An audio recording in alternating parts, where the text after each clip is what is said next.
ನೀನನ್ನ ಮೊದಲನೇ ಸಲ ಭೇಟಿ ಮಾಡಕ್ ಬಂದಾಗ ನಿನ್ನಲ್ಲಿ ಏನು ಅನುಮಾನ ಇತ್ತೋ ಅದಕ್ಕೆಲ್ಲ ಈಗ ನನ್ನ ಹತ್ರ ಉತ್ತರ ಇದೆ. ಆ ಅಲರ್ಟ್ ಹೌಸಲ್ಲಿ ನಡೆದಿರೋ ಎಲ್ಲಾ ಸಾವುಗಳು ಕೊಲೆ ಆಗಿರೋದು, ಆಕ್ಸಿಡೆಂಟ್ ಅಂತ ಅನುಮಾನ ಪಟ್ಟಿರೋದೆಲ್ಲ ಕೊಲೆನೇ ಆಗಿರೋದು. ಆದ್ರೆ ಇನ್ವೆಸ್ಟಿಗೇಷನ್ಗೆ ಸಹಾಯ ಆಗಿರೋದು ಎಲಿಜಬೆತ್ ಸಾವು. ಆಗ ನಮಗೆ ಅರ್ಥ ಆಗಿದ್ದೇನು ಅಂದ್ರೆ ಈ ಎಲ್ಲಾ ಸಾವುಗಳ ಹಿಂದೆ ಒಬ್ಬ ಕೊಲೆಗಾರ ಇದ್ದಾನೆ ಅಂತ. ಒಂದು ಹೆಣ್ಣು ಒಂದು ಗಂಡನ್ನ ಕರೀತಾಳೆ ಅಂದ್ರೆ, ತನ್ನ ಗಂಡ ಅಲ್ದೇ ಇರೋ ಒಬ್ಬ ವ್ಯಕ್ತಿನ ಕರೀತಾಳೆ ಅಂದ್ರೆ ಅವನು ಅವಳ ಲವ್ವರ್ ಆಗಿರ್ತಾನೆ.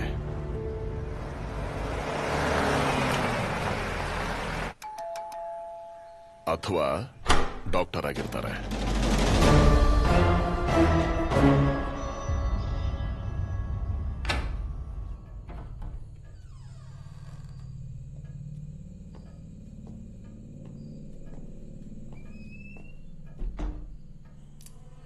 ನಾವು ದಿನ ತುಂಬಾ ದಿವಸದಿಂದ ಮಾತಾಡ್ತಾನೆ ಇದ್ದೀವಿ ಈ ವಿಷಯದ ಬಗ್ಗೆ. ಈ ಒಂಟಿತನ, ಟೆನ್ಷನ್, ಡಿಪ್ರೆಷನ್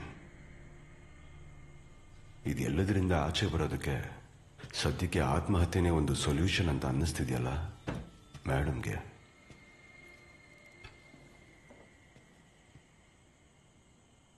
ಈಗ ತಗೊಳ್ತಿರೋ ಮೆಡಿಸಿನ್ಸ್ ಯಾವುದೂ ಮೇಡಮ್ಗೆ ಸೊಲ್ಯೂಷನ್ ಕೊಡೋದಿಲ್ಲ ಯಾವುದೇ ಪ್ರಾಬ್ಲಮ್ ಇಂದ. ಸದ್ಯಕ್ಕೆ ಟೆಂಪ್ರವರಿ ರಿಲೀಫ್ ಕೊಡುತ್ತೆ ಅಂತ ಅನ್ನಿಸ್ಬೋದು. ಈಗ ಜಾಸ್ತಿ ಇದ್ರ ಮೇಲೇನೆ ಡಿಪೆಂಡ್ ಆಗಿದ್ದೀರಾ. ನಾನು ಹೇಳೋದು ಸೂಸೈಡ್ ಇದಕ್ಕಿಂತ ಬೆಟರ್.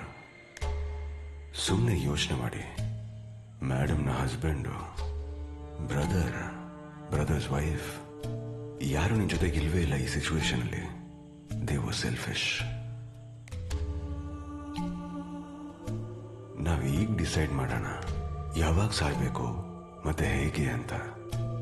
ಅದೇನು ಹೆಮ್ಮೆ ವಿಷಯ ಅಲ್ಲ.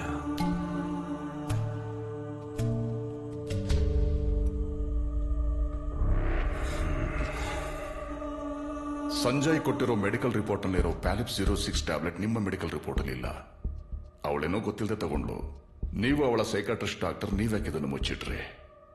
You were actually abetting her to commit suicide. ನಾನೇ ಅದು.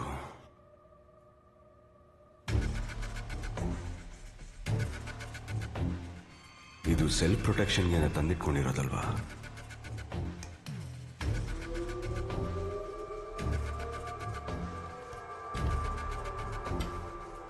Protect your self.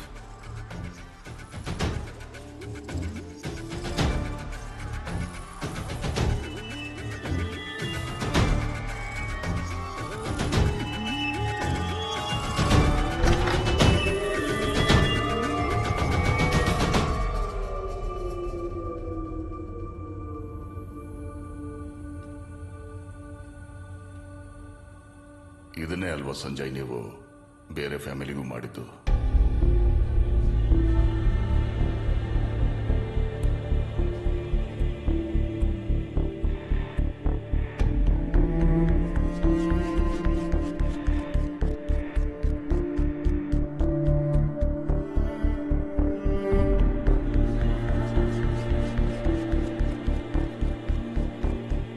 ಆದ್ರೆ ನಿನ್ನನ್ನು ಬಿಟ್ಟು ಆ ಮನೇಲಿ ಬೇರೆ ಇನ್ನೂ ಯಾರೋ ಇದ್ದಾರೆ ಅಂತ ನಿನಗೆ ಗೊತ್ತಾಯ್ತು ಅಲ್ವಾ? ಅದರ ಮಾರನೇ ದಿನಾನೇ ಅವತ್ ನೀನು ಕಾರ್ ಇಲ್ದೇನೆ ಆ ಮನೆಗೆ ಬಂದೆ. ಆಮೇಲೆ ಮಾರನೇ ದಿನ ಆಟೋ ಹಿಡ್ಕೊಂಡು ಮನೆಗೆ ಹೋದೆ. ನಮ್ಮ ಹತ್ರ ಎವಿಡೆನ್ಸ್ ಇದೆ. ಅಲೆಕ್ಸ್ ಹತ್ರನು ಜೋಶಿ ಹತ್ರನು ಲೆಕ್ಕಕ್ಕಿಲ್ದಿರೋಷ್ಟು ದುಡ್ಡು ತಗೊಂಡ್ಬಿಟ್ಟಿದೆ. ನಾನು ವಾಪಸ್ ಕೊಡಕ್ ಆಗೋದಿಲ್ಲ ಅಂತಾನೆ ಇದನ್ನೆಲ್ಲ ಮಾಡಿದೆ. ಕಳ್ಳ. ಸಂಜಯ್, ಇನ್ನಿಬ್ಬರ ಹೆಸರನ್ನ ಯಾಕೆ ಹೇಳ್ತಿಲ್ಲ ನೀನು?